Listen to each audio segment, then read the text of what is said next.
गुणी कैलास सर्वही संपत्ती, राहतो कुठे स्मशानासी वस्ती रुद्र करी. तुम्ही 10 कोटीचं मंदिर बांधा नाना, तरी मूर्ती नाही बसवता येत. लिंग प्रतिमा, मूर्ती स्मशानात आहे. त्यागुणी कैलास सर्वही संपत्ती, स्मशानासी वस्ती रुद्र करी. स्वतः आमचा भगवान शंकर श्रीमंत आहे, पण श्रीमंतीचा उपभोग घेत नाही. स्वतः मशानात राहतो आणि भक्ताला महालात ठेवतो. हे आमच्या महादेवरावचं वैशिष्ट्य बरं का. 5वं दुकान चालू आहे. अरे बाणासूर शंकराचा भक्त, गडगंज श्रीमंत. आपण कथा ऐकताय. रावण 14 माणसं होती रोजची पूजेची तयारी करून द्यायला. महादेवाचा भक्त आहे रावण. रोजच्या पूजेच्या तयारीला 14 माणसं आहे.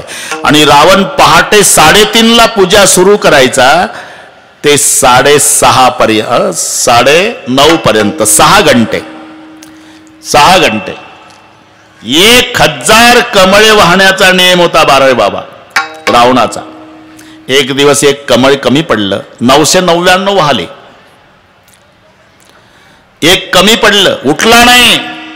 तलवार घेतली आणि एक मुंडक कापून पिंडीवर वाहलं. शेषको काटकर अपने के आजब हो मरावनने, दिया सब राज दुनिया का दिलावर हो तो ऐसा हो. एक मुंडक तोडून वाहतो. आम्ही एका अभंगात 4 प्रश्न विचारतो.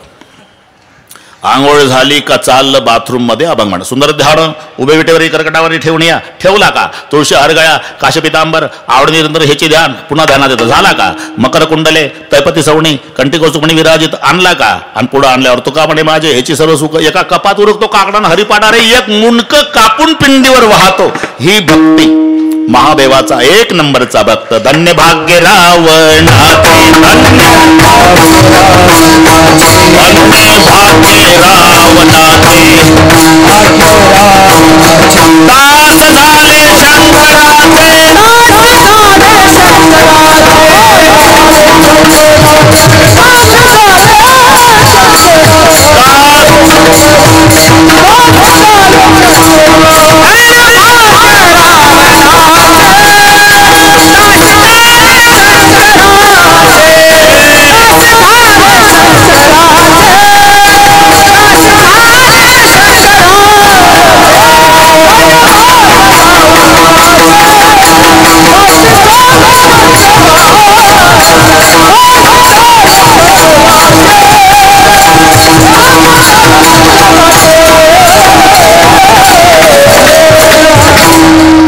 धन्य भाग्य रावणाचे, दास झाले शंकराचे. आमचा महादेव श्रीमंत आहे, पण श्रीमंतीचा उपभोग घेत नाही. भक्ताला दरबारात ठेवतो. रावणाची संपत्ती 5 लाख घर दगडाची, 7 लाख विटाची, 1 कोटी काशाची, 1 कोटी तांब्याची आणि 7 कोटी घर सोन्याची. आणि मग तूच विचार कर लेका, आमचा शंकरजी स्मशानात राहतो आणि भक्ताला वैभवात ठेवतो. तो म्हणला आता जवळजवळ 11:15 झाले. पटलं या देवाची भक्ती करावी वाटते. पण का हो एवढा उदार आहे तुमचा महादेव, तर भक्ती कठीण असेल. नाही मग अरे हेच तर नवल आहे.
हेच तर वैशिष्ट्य आहे आमच्या महादेवरावचं.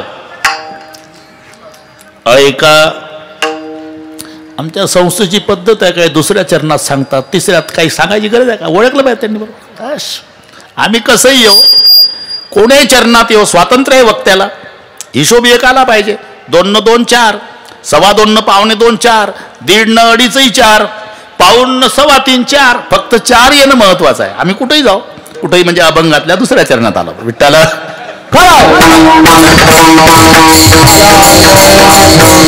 अरे हेच तर नवल आहे. ऐका, नवलयाची ठेव, ज्या महादेवाची भक्ती कर म्हणतोय ना तुला, हे वैशिष्ट्य आहे. नेने काही भक्तिभाव.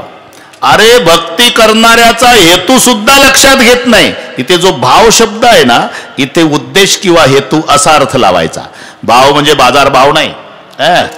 नेने काही भक्तिभाव म्हणजे भक्ती करणाऱ्याचा उद्देश सुद्धा लक्षात घेत नाही. हे त्याचं नवल आहे. तो भस्मासूर म्हणला, मालक आता थोडी अडचण आहे. काय? वेळेची अडचण आहे, वेळ कमीच आहे, आता करू बरोबर. काय अडचण आहे? अहो तुम्हाला ताजं भस्म आवडतं आणि 2 वर्ष कोरोना होताना भस्मच भस्म मिळायचं. कोण्याही गावाला नजर चुकीनं गेलो तरी 2-4 प्रेत पेटतच असायचे. त्यामुळे ताजं भस्म. पण सरकारनं ते लस दिली, कोरोना थांबला. आता कोण्याच स्मशानभूमीत भस्म मिळत नाही आणि तुम्हाला ताजं भस्म पाहिजे. काय पाहिजे काय तुला? काही नाही, तुमच्या पूजेसाठीच तळमळ आहे माझी. मी घरून निघलो म्हणजे ज्याच्या डोक्यावर हात ठेवील ते भस्म झालं पाहिजे. ताजं भस्म तुम्हाला. तथास्तु महादेवराव. याला म्हणतात नेने काही भक्तिभाव. याचा उद्देश लक्षात घेतला नाही आणि झाले महादेवराव प्रसन्न. आणि ते घरून निघायचं, सापडला रस्त्यात, त्याच्या डोक्यावर हात, भस्म ताजं घेऊन यायचं. खूप झाले महादेवराव, ताजं भस्म खूप झाले. शेवटी असं करता करता भस्मासुराच्या लक्षात आलं, म्हणलं माझ्या हातात ही पावर आहे. ज्याच्या डोक्यावर हात ठेवतो ते भस्म होतं. मग याच्याच डोक्यावर ठेवला तर पार्वती आपली. याला म्हणतात भस्मासूर. हा ना, पुढचं पाठ आहे तुम्हाला. लागलं महादेवरावच्या मागण, महादेवराव पुढे. आता भगवान विष्णूला वाटलं मरते आपला महादेव. मग मोहिनीचं रूप धारण करून नाचकाम सुरू केलं. हे त्या रूपावर भाळलं. तुमच्यासोबत माझी लग्न करण्याची इच्छा आहे. हा म्हणला ठीक आहे, पण एक अट आहे, मी जशी जशी नाचती तसं तसं तुम्ही नाचा. ठीक आहे. मग नाचायला सुरुवात. भस्मासूर नाचू लागला, ते नाचू लागले, मोहिनी हाय नाचू लागला. नाचता नाचता तिनं कमरेवर हात ठेवले, यानंही ठेवले, असे हात केले, यानंही केले, खांद्यावर ठेवले, यानंही खांद्यावर, तिनं दोन्ही हात डोक्यावर, यानंही ठेवले. जाग्यावर भस्म झाला. माझा दृष्टांत संपला. पण याचा काय हेतू आहे याचा विचार न करता प्रसन्न होतो. ऐका, नवल याची ठेव, नेने काही भक्तिभाव. आणि तुला जर यादीच पाहायची असेल, मग पहिलं चरण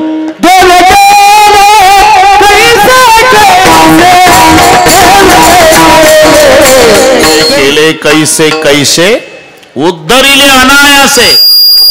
अनायासे उद्धार. ते ब्रह्मसभेमध्ये बरं का किसनराव, त्यांचं मनोरंजन करायला एक अप्सरा होती. तिचं नाव होतं सुवर्चशा. सुवर्चशा. एक दिवस नाचता नाचता ताल चुकली डोंगरे महाराज. ताल चुकली. ताल का चुकली म्हणून तिला बाजूला घेतलं आणि तिची परीक्षा केल्यावर लक्षात आलं की हे 90 घेऊन आली. वरही आहे ते बिमारी रे. आणि मग शाप दिला ब्रह्मदेवानं. ब्रह्मशापे जाना घारी.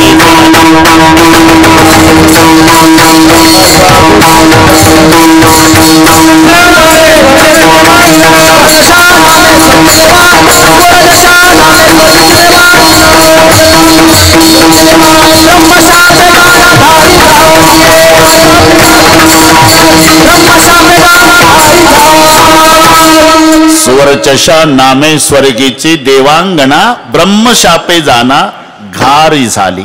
घाबरली.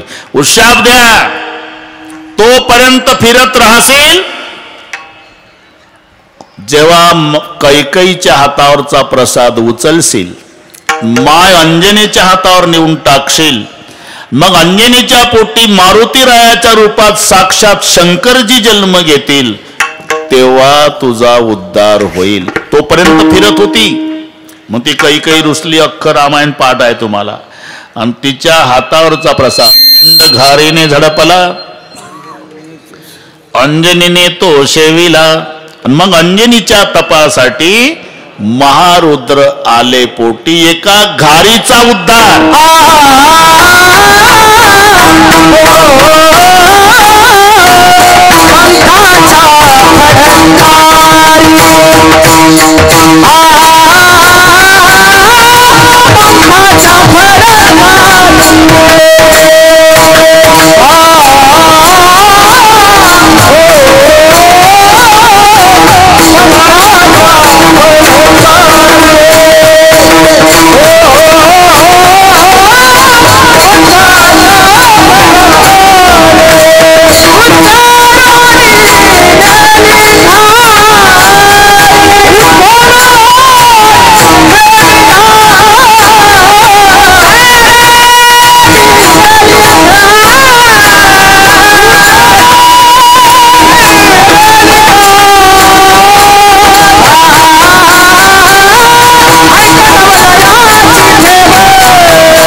फडतकारी उद्धरोनी नेली घारी, ऐका नवलयाचे ठेव.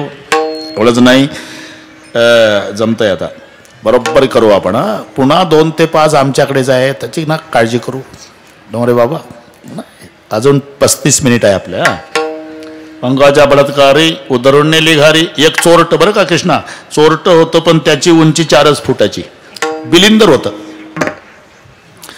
ते चोरट दिवसभर फिरलं, चोरी सापडली नाही. जंगलात गेलं. म्हणलं आता काय करावं, तर जंगलात जुनं मंदिर होतं महादेवाचं, जुनं मंदिर. आणि ते गेलं. ते काही दर्शनाला नाही गेलं, काही चोरीचं मिळतंय का, चोरीचं. कारण ज्याची त्याची दृष्टी असते. हाडाचा व्यापारी हिमालयाची यात्रा करायला गेला. हाडाचा व्यापारी तिथं गेल्यावर त्यानं तो बर्फ पाहला. शेजाऱ्याला म्हणला, या कुल्फी का कारखाना बहुत अच्छा चलेगा. कोण? तिथे यात्रेला गेलं, बर्फ पाहून म्हणतं कुल्फी का कारखाना. ते त्याची त्याची दृष्टी. तसे चोरट गेलं महादेवाच्या देवळात, दर्शनाला नाही गेलं, काही चोरीचं मिळतंय का इकडे तिकडे पाहू लागलं. वर 10 किलो वजनाची पितळी घंटा. बापरे, उदास झालो तुम्ही. आता हे जालन्याला नेऊन विकतो, 2 महिने टेन्शन नाही म्हणला. पण ते 4 फुटाचं होतं ना, हातच पुरे ना बुटकं. म्हणला इथं पुजारी नाही, रखवालदार नाही, आपण जाऊ. टाचा उंच केला तरी कृष्णा हात पुरे ना. त्यानं इकडे तिकडे पाहिलं, कोण नाही. पिंडीवर उभं झालं. पिंडीवर घंटा काढण्यासाठी पिंडीवर उभं राहून घंटा काढू लागलं. पण महादेवाच्या आनंदाला पारावार नाही. म्हणला जन्म गेला. भक्त खूप बघितले. काय चालता चालता सिगरेट ओढता ओढता PSIला ठोकतात, तसा शालूट ठोकून जातात. काही दारात डोकं टेकवतात, काही आत येऊन दंडवत घालतात. कोणी बेलाचं पान, तांब्यातलं पाणी लिंगावर टाकतं. फारच प्रेम उचंबवून आलं तर डोकं टेकवतं. याच्या पलीकडे मी जीवनात भक्त बघितला नाही. हा एकच भक्त आहे म्हणला, मला अख्खाच्या अख्खा अर्पण झाला. चोरी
त्यांच्या पूजने धाये देव, हे देवे केले कैसे कैसे.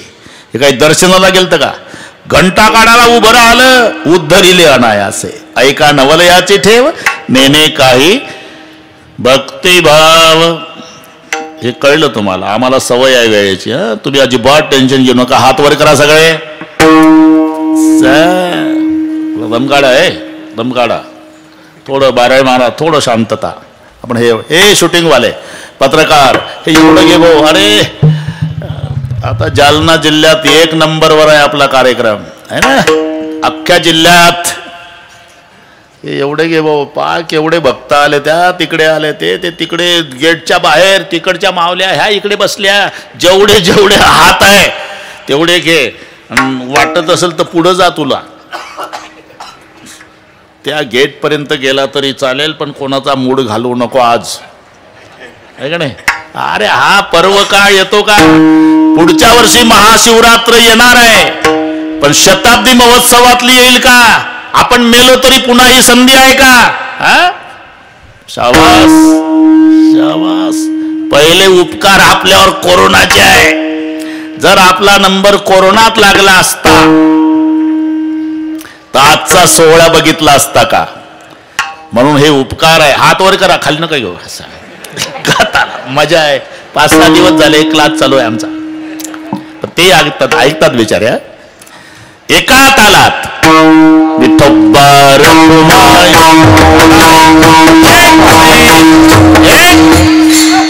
एक थांबा, माझ्याकडे पहा. एक चिल्लर नाही पहा. एक हात वर. थांबा थांबा, थोडं थांबा, थोडं बसा बसा बसा, थोडं बसा बसा बसा. एक थांबा. हा, एक माझ्याकडे पहा. एक हात वर, एक हात वर. बोल नका कोणी.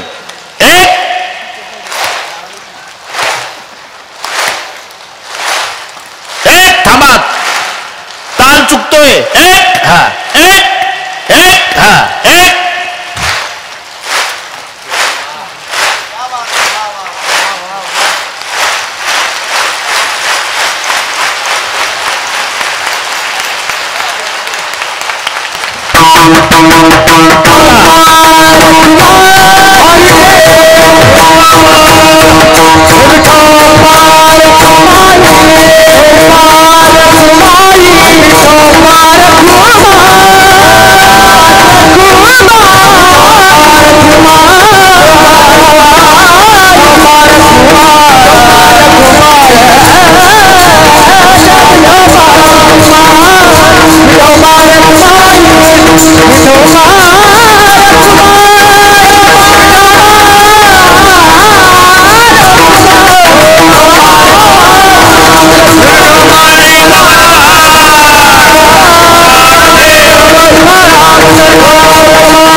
सांगा बारावी महाराज, सांगा.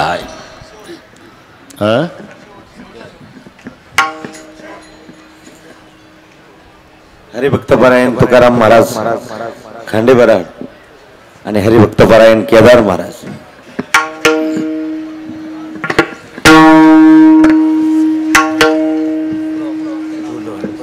हा, असू द्या, असू द्या.